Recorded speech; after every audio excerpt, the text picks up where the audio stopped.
రాజ్యాంగంలో రాజధాని లేనప్పుడు 3 రాజధానులనే మరి ఎందుకు అట్లా ఆ రోజు నాటకాలు ఆడారు? రాజధాని కావాలి, మాకు 35,000 ఎకరాలు సరిపోవు, ఇంకా ఎక్కువ కావాలని అసెంబ్లీలో తీర్మానం చేసినప్పుడు ఇదే వాగిన మాట్లాడే మాజీ ముఖ్యమంత్రి గారు ఇవాళ మళ్ళీ రాజ్యాంగంలో లేదు, మరి ఇంత ఎటకారంగా మరి చేయకూడదండి. ఇప్పుడు ప్రజల మనోభావాలతో తప్ప ఆటలాడుకోకూడదు.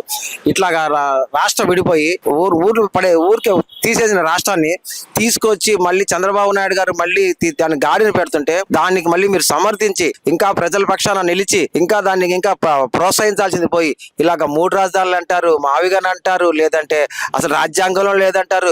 ఇన్ని రాష్ట్రాల్లో, ఇన్ని దేశాల్లో, అన్ని రాష్ట్రాల్లో మా రాజధానులు ఉన్నాయి. ఒక్క మన రాష్ట్రానికి ఎందుకు ఈ దరిద్రం నాకు అర్థం కావట్లేదు.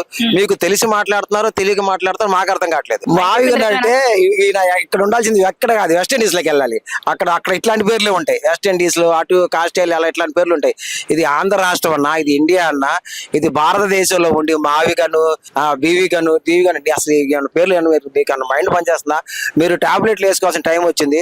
మీరు ఒక పని చేయండి, కోర్టు పర్మిషన్ తీసుకొని లండన్ వెళ్ళండి. లండన్ వెళ్ళి మంచి టాబ్లెట్ తీసుకోండి. మా ప్రాణాలు తీయమాకండి, మా మనోభావాలు దెబ్బతీయమాకండి. ప్రతిసారి రాజధాని అనే ప్రతిసారి వచ్చి కూడా ఇట్లాంటి మాటలే మాట్లాడి ఇట్లాంటి కోతలే కోసి మా మనోభావాలు దెబ్బతీసి ప్లస్ మా రాష్ట్రానికి అభివృద్ధి లేకుండా మీరు చేసిన పని మూలంగా ఒక 20 సంవత్సరాలు రాష్ట్రానికి పోయింది.